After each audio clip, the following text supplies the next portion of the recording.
Welcome back, Spurs fans, to the Scott Hepler Football Channel.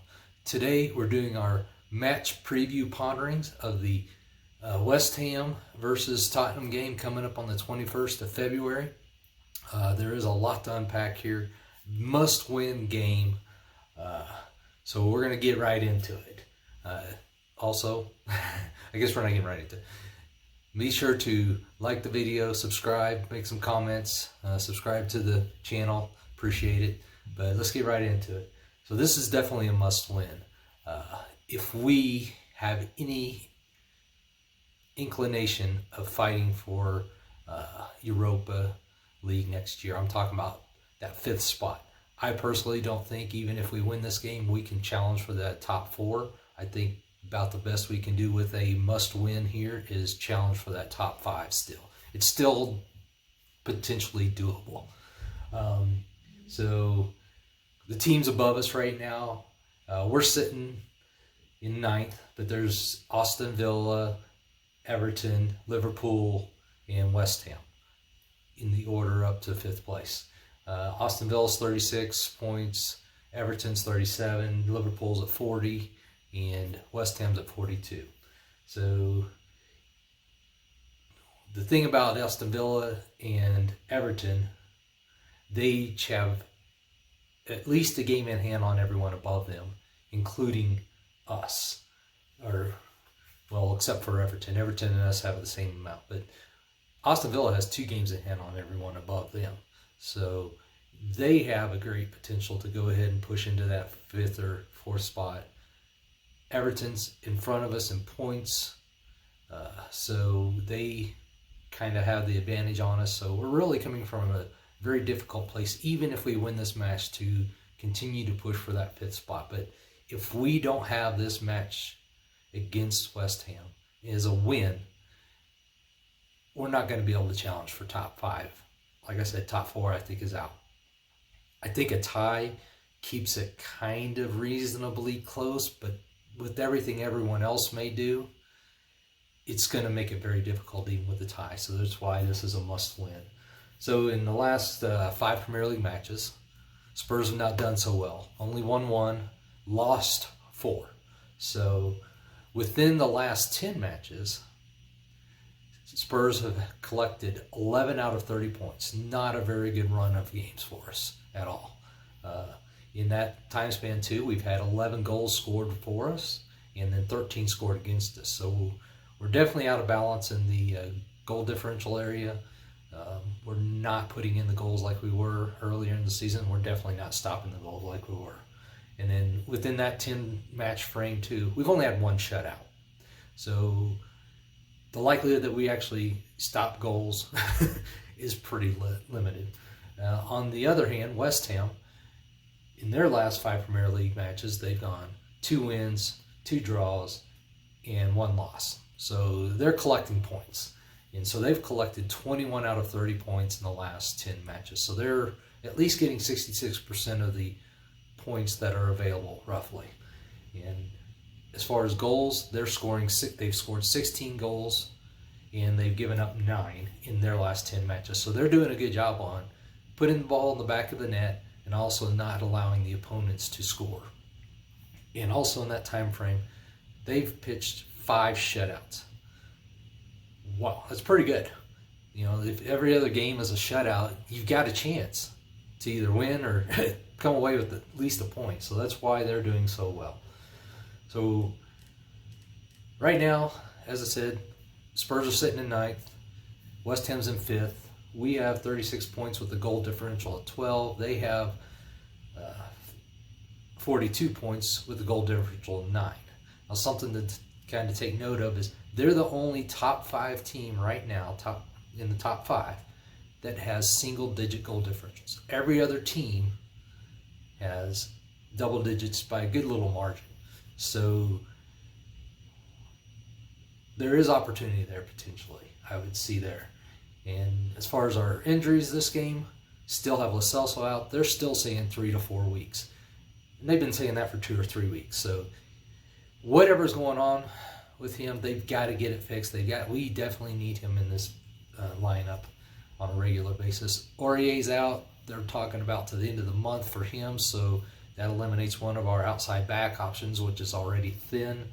And then also Reguilon, he's out for this match, expected back midweek for the Europa match, if not for the weekend match after that. So we're missing two of our better outside backers, definitely. So it's going to be a difficult challenge.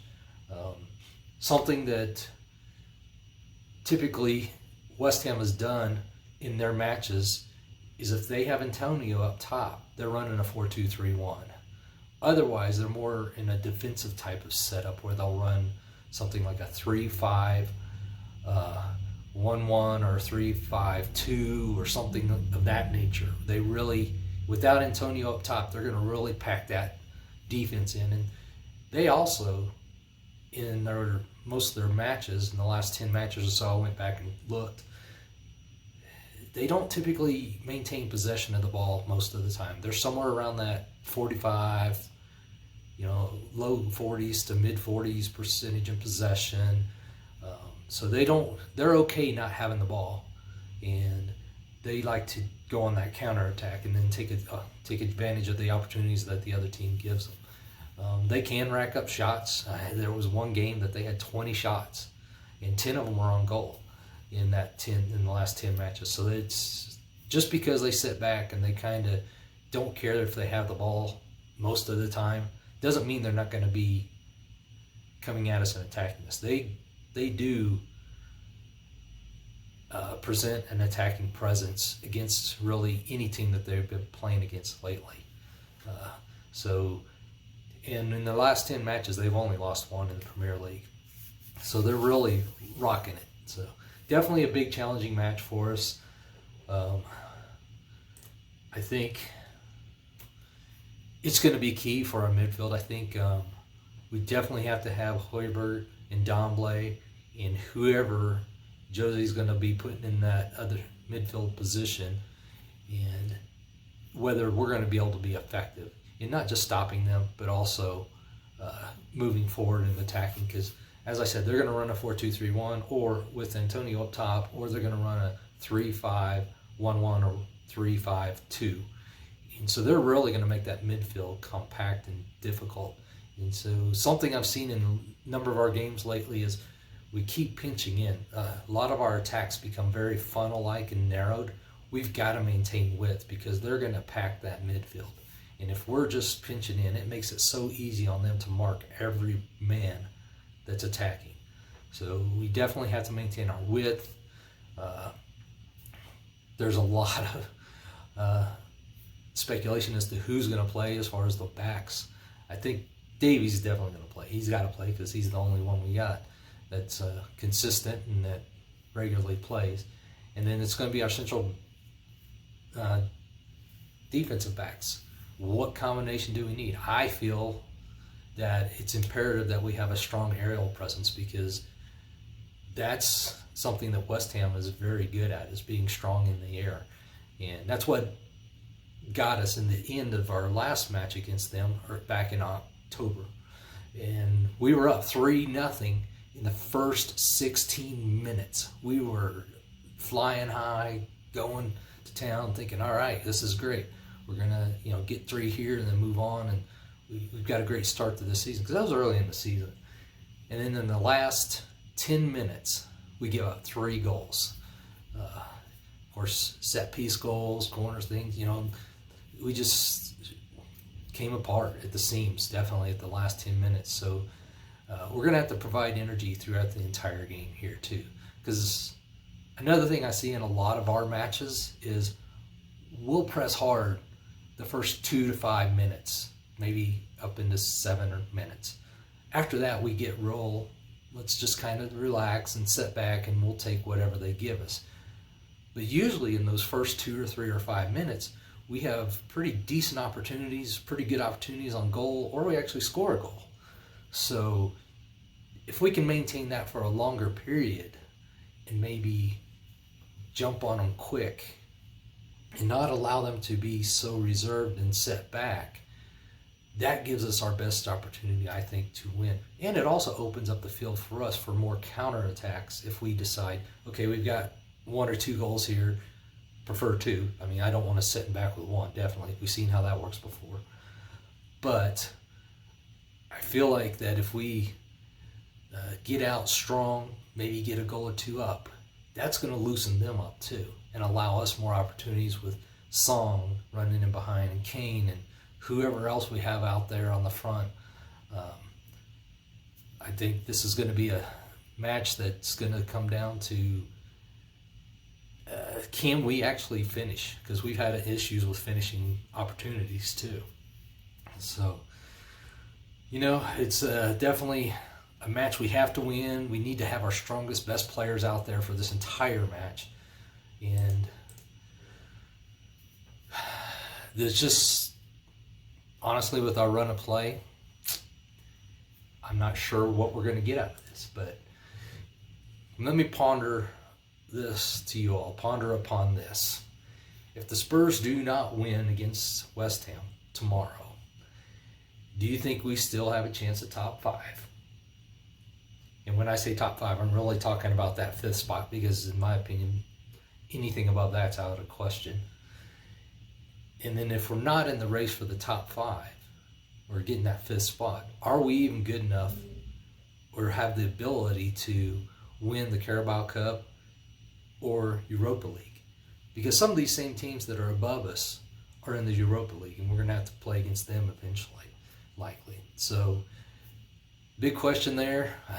I know it's, you know, kind of thinking ahead and seeing what's going on, but make comments in the down below about the question, what you think. If we do lose this game, can we even continue to challenge for any European competition next year through the Europa League or making the 5th spot? So definitely a heavy game, a lot riding on it. And even if we win this game, that doesn't mean we're set. We got a lot of work to do if we win this thing. But me, myself, I'm predicting a 2-2 draw. I just don't see that we have enough to keep them out of the goal. Even 1 or 2 goals, we've not shown that ability to do that. As I said, in the last 10 matches, we've only had 1 shutout. And then we've been struggling in the Premier League to score goals and finish opportunities.